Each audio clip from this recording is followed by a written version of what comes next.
Presented by DXE Technology, the official global partner of Monumental Sports and Entertainment. Sports have always been about skill, instinct, and sometimes a little blood. At Orreco, Dr. Brian Moore is using that blood to help athletes train smarter and harder.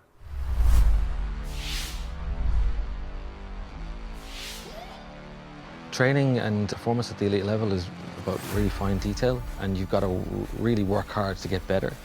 But there's a very fine line between pushing too hard and then not recovering.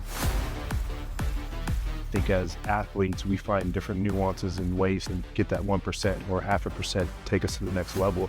The Netflix algo knows what you like and what you respond well to, and it gives you suggestions. So really, we should have one of those for the human body too. This is where technology can come in hand, where it's saying these are the things that are afforded to you. These are ways that can be broken down and be advantageous for you at the end of the day. Using small drops of blood, you can check levels of inflammation that are a normal part of training, and you can also look at the immune system and also things around your hormonal profile as well, which change constantly. Elite athletes that we work with in the NFL or NBA typically will get a pinprick of blood every 1 to 2 weeks.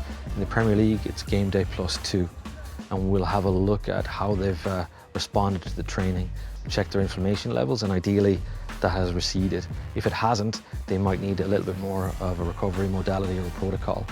It's very responsive, and you get the result within 4 to 6 minutes. And once the athletes see it, it typically mirrors how they're feeling. The best athletes will borrow range until they can't anymore. So they'll find a way to move until they break. With the availability now of computer vision, we can see very early warning signs before athletes get hurt. And that's really what motion is picking up. It's a change in how you're moving. We can see hamstring injury anywhere from 1 to 11 minutes before it happens, which is heretical to say, but we have the evidence, and the data doesn't care what I think. It either is or it isn't. Wow. I mean, if you can predict when your star player is at risk of an ACL tear, I mean, that is enormous, right? Absolutely. I mean, the business savings of not having to pay for medical costs, pay for a replacement player who might be able to sustain that, level of ability. An owner told me when I asked them, what's the biggest difference between your other line of business to owning a sports team? You know what they told me? Injuries. Injuries. They don't have injuries in their other line of businesses. Injuries can totally impact their entire bottom line of their business. Another topic that came up in that video was rest and recovery, and how this helps figure out how much an athlete needs. And it seems like some of this tech will help them make decisions. Absolutely. I think there's a lot around human performance and return to play, but getting ahead of that so that they actually are competing at their peak performance is huge. And they are one of the few companies early on who looked at the specific needs that female players need.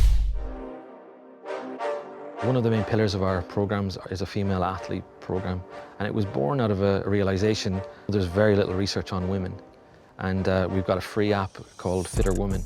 So this was our attempt to support education and get information to women around phases of the cycle, because as men we have zero understanding that you can do 2 workouts on 2 different days and feel completely differently. It's been downloaded in 200 countries, and some of the biggest women's teams in the world are using it.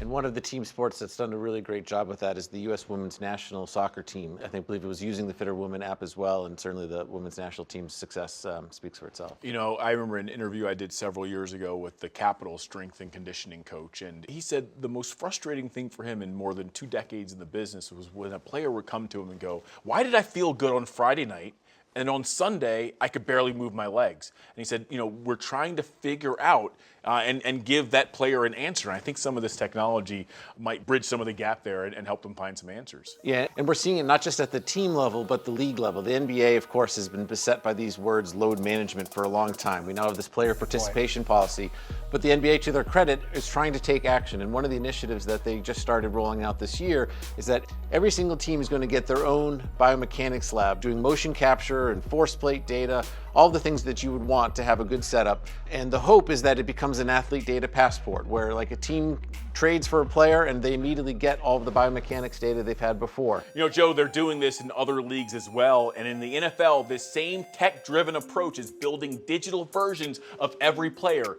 not just to enhance